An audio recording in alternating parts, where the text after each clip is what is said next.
नमस्कार दोस्तों, आज मैं मेजर मूवी को एक्सप्लेन करने जा रहा हूँ जो कि कैप्टन मेजर उन्नी कृष्णन की जिंदगी पर बेस है, जिन्होंने 26/11 के हमले में लोगों को बचाने के लिए अपने जिंदगी को दांव पे लगाया था। उससे पहले मैं आप सभी से रिक्वेस्ट करना चाहता हूँ कि चैनल को जरूर सब्सक्राइब करिए और हमारे साथ जुड़िए। अब कहानी की शुरुआत में ही हमें 26/11 में हुए मुंबई के हादसे में कैप्टन संदीप उन्नी कृष्णन को दिखाया जाता है। फिर हम संदीप के पापा और मम्मी को भी देखते हैं जो कि यलहंका बेंगलुरु में रहते हैं। संदीप के पापा उसे डांटते हुए दिखाई देते हैं क्योंकि संदीप जब फौज में था तब वो बिना किसी फिक्र किए इंडिया के बॉर्डर लांग कर पाकिस्तान के ऑक्युपाइड कश्मीर में पहुंच गया था, जिसे पाकिस्तानी सेना खतरा मानकर उसे पीछे हटने को कह रही थी। जब संदीप वापस आता है तब उसे सीनियर ऑफिसर पूछते हैं कि तुमने ऐसा क्यों किया, बिना परमिशन के तुम पोक में क्यों गए। तो जवाब में संदीप कहता है कि सर वो येरा भी तो हमारा ही है। ये कहते हुए संदीप के चेहरे पर एक अलग ही फील होता है। अब आगे हम संदीप के बचपन को देखते हैं। संदीप को सोल्जर की यूनिफॉर्म से प्यार हो जाता है।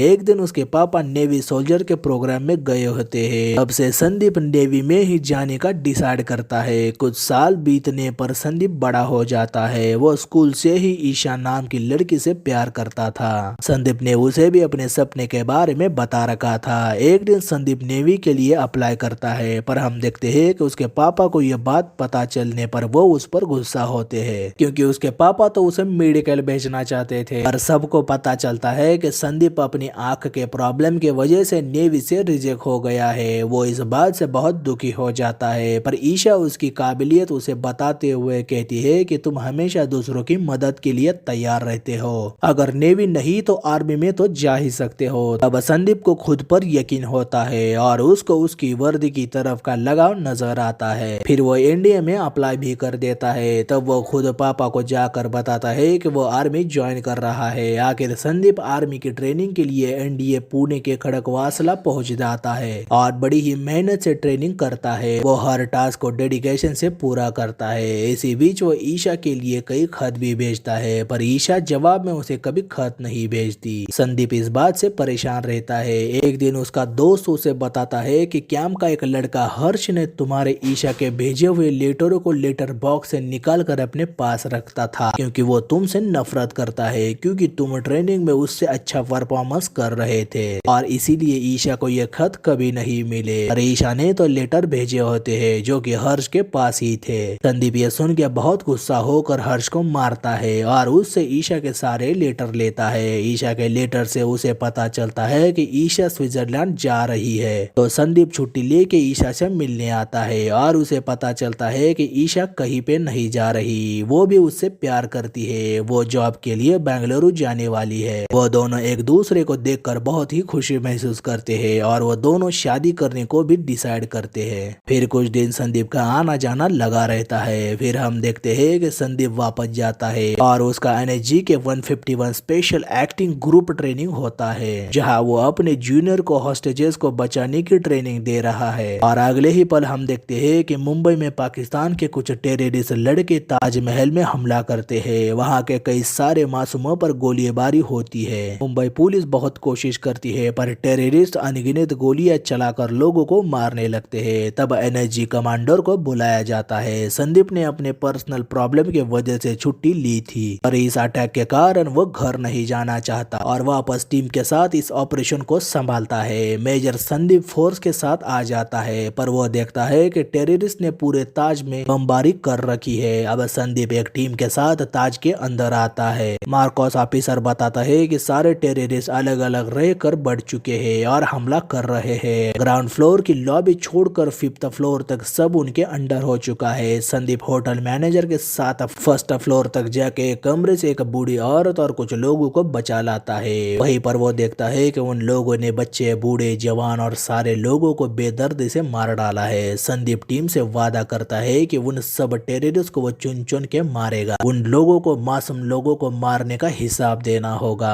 फिर वो धीरे धीरे आगे बढ़ने लगता है, पर हम देखते हैं कि टेररिस्ट कमांडो पर भी हमला करते हैं, उन्हें मारने लगते हैं। साथ ही वो सिविलियंस को ढूंढ ढूंढ के मारने लगते हैं, क्योंकि मीडिया के वजह से पाकिस्तान में बैठे टेररिस्ट के लीडर न्यूज देख रहे होते हैं और इस न्यूज से उन्हें होटल में रह रहे लोग कहाँ पर छिपे हैं ये न्यूज पता पता चलती है तब वो लोग ये बात उन टेररिस्ट लड़कों को बता देते हैं। अब संदीप ये बात समझ जाता है कि वो लोग सब कुछ जान रहे हैं। फिर से वो कुछ लोगों को बचाकर लॉबी तक पहुंचाता है। फिर एक टीम सेकंड फ्लोर तक जाती है पर वो टेररिस्ट कई सारे हॉस्टेजेस को एक कमरे में बंद करता है और बाहर बॉम्ब लगा के रखता है। संदीप फिर से सेकंड फ्लोर तक आता है पर वहाँ एक टेररिस्ट उस पर बंदूक तानता है और एक औरत को पकड़कर संदीप पर गोली मार के भाग जाता है। संदीप उसे ढूंढने लगता है, उसे इतना भी याद नहीं आता कि उसे गोली लगी है। वही उसका सीनियर ऑफिसर शेरा उसे नीचे बुलाता है। वहीं पर एक रूम में एक औरत होती है जिसका नाम प्रमोदा रेड्डी है। वो इन टेररिस्टों से छिपते छिपाते एक बच्ची को बचाकर अपने पास रखती है। होटल में कई सारे फॉरेन के लोग भी अपनी जान गंवा देते हैं। दूसरी तरफ हम संदीप के मम्मी पापा को देखते हैं। उसके पापा को संदीप कहाँ पर है और क्या कर रहा है ये पता चलता है पर उसके पापा उसकी माँ को ये बात छिपाते हैं क्योंकि वो अपने बेटे को इस हालत में नहीं देखना चाहती। वो बहुत घबरा जाते हैं। वहीं पर हम ईशा को भी देखते हैं। वो बेंगलुरु में होती है। वो भी संदीप को कॉल करने की कोशिश करती है पर संदीप कॉल नहीं उठाता। तब वो पापा को कॉल करके पूछते हैं कि न्यूज में दिखा रहा है कि संदीप ताज होटल में है पर पापा उसे टालते हुए कहते हैं कि संदीप तो ट्रेनिंग ऑफिसर है, तुम टेंशन मत लो। फिर ईशा कॉल कट कर देती है और अपनी शादी की फोटो देखकर उसकी यादों में खोती है। और हम देखते हैं कि संदीप और ईशा की शादी होने पर ईशा बेंगलुरु जॉब करने जाती है और संदीप बेस कैंप चला जाता है। कई दिनों तक ईशा संदीप से फोन पे ही बातें करती है। संदीप कभी उससे मिलने नहीं आ पाता। ईशा जब भी संदीप को कॉल करती है संदीप अपने काम में ही व्यस्त होता है।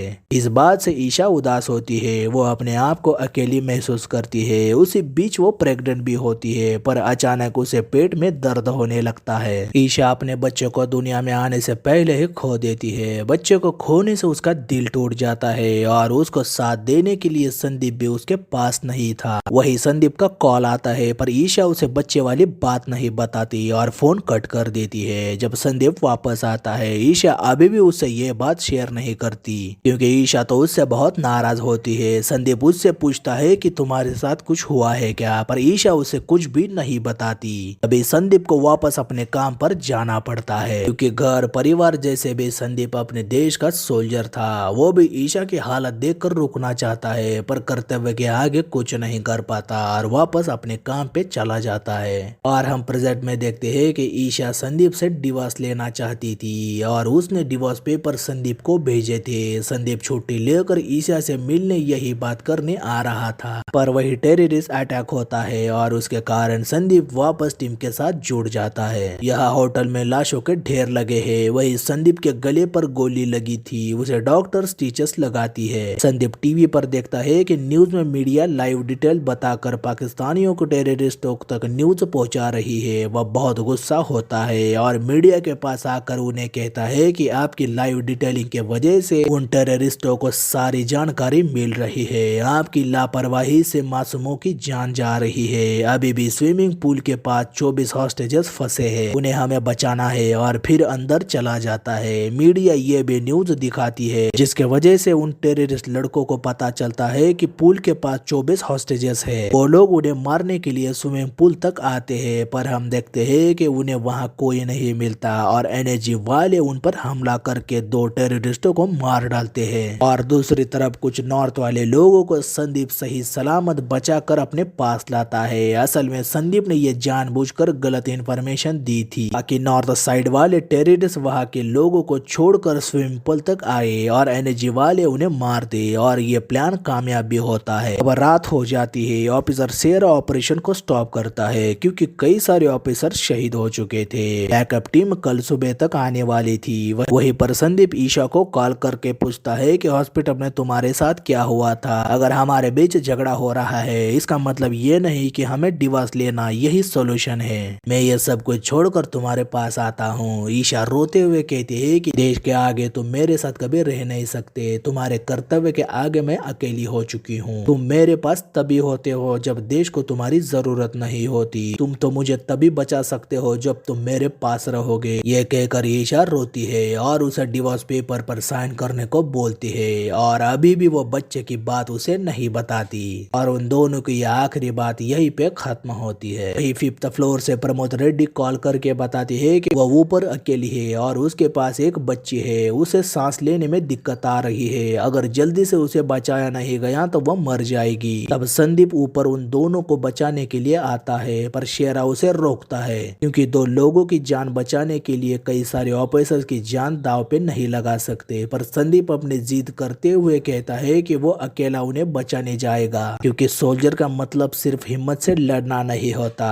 हर एक की हिम्मत बनना होता है। आखिर शेरा उसकी बात मानकर उसे एक टीम के साथ जाने की परमिशन देता है। संदीप प्रमोदा के पास जाता है, छोटी बच्ची और प्रमोदा को सही सलामत वहां से निकालकर नीचे भेजता है, लेकिन खुद वहीं पे फंस जाता है। वही टेररिस्ट लगातार फायरिंग करते हैं, पर संदीप उन्हें डटकर सामना करते हुए रोकता है। संदीप को गोलियां लग जाती है, वो पूरी तरह से खून से लथपथ बैठा होता है। संदीप इतना जख्मी होता है कि वो अपनी जगह से हिल भी नहीं पाता, पर वो लगातार उन्हें रोकता है और कई टेररिस्टों को वो मार देता है। लेकिन हम देखते हैं कि संदीप खुद भी मर जाता है। वहीं पर एक टेररिस्ट बच जाता है, अपने पाकिस्तानी आका से बचाने की मदद मांगता है, पर वो उसे खुद को मार के अल्लाह के लिए शहीद होने को बोलता है और वो टेररिस्ट लड़का खुद को गोली मार देता है। वही सारे कमांडो और संदीप तक पहुंचते हैं और उसे आखिरी सैल्यूट करते हैं। यहाँ संदीप के माता पिता को न्यूज से पता चलता है कि उनका बेटा देश के लिए शहीद हो चुका है। वो दर्द के मारे रो पड़ते हैं, आखिर उन्होंने अपने बेटे को हमेशा के लिए खो दिया था। आखिर में मेजर संदीप उन्नीकृष्णन का शव तिरंगे से लिपटा कर उनके माँ बाप के पास लाया जाता है। वही हम ईशा को भी देखते हैं। ऑफिसर शेरा उसे डिवोर्स पेपर देकर बताता है कि संदीप ने पेपर पर साइन नहीं किया। वो पेपर देखकर रो पड़ती है। जब संदीप का शव शहर से ले जाया जाता है तब सारे लोग उसके नारे लगाकर उसे विदा करते हैं। ये देखकर संदीप के माता पिता अपने बेटे पर गर्व महसूस करते हैं। जहाँ बचपन में बेटा अपने बाप के कंधे पर बैठ के दुनिया देख रहा था, वही बेटा उन्हें अपने कंधे पर बिठा के दुनिया दिखा रहा था। और आखिरी में हम संदीप को देखते हैं, वो बॉर्डर पर बच्चे के साथ क्रिकेट खेलने गया होता है। संदीप ने कभी भी अपनी हिम्मत नहीं हारी, वो हर वक्त हर सिचुएशन में डर कर सामना कर रहा था। एक सोल्जर हमेशा के लिए सोल्जर होता है, चाहे उनके सामने कैसा भी समय आए। एक सोल्जर हमेशा देश के लिए जीता है, देश को सम्मान और उसके लोगों के लिए अपनी जान की बाजी लगाने से जरा भी नहीं डरता। ऐसा ही एक सोल्जर था मेजर संदीप उन्नीकृष्णन। उन्होंने लोगों की रक्षा के लिए खुद को दांव पे लगाया और उनका किरदार निभाने वाले एक्टर आदि विशेष ने उन्हें फिर से जीवित कर दिया। इतने सिंपल पर चेहरे पर एक मुस्कुराहट लाने वाली एक्टिंग उन्होंने की है। आदि विशेष ने मेजर संदीप को पूरा न्याय दिया है। साथ ही प्रकाश राज, सई मांजरेकर और बाकी कलाकारों ने भी अच्छा काम किया है। आपको मेजर उन्नीकृष्णन की कहानी और मेजर मूवी कैसे लगी हमें कमेंट द्वारा जरूर बताइए। और हमारा एक्सप्लेनेशन अच्छा लगे तो हमारे चैनल मूवीज एक्सप्लेन मोस्टली को लाइक, शेयर और सब्सक्राइब जरूर करें और साथ वाली बेल प्रेस करें, जिससे आपको वीडियो की नोटिफिकेशन मिल जाए। और मैं मिलूंगा आपको अगले वीडियो में, तब तक के लिए गुड बाय।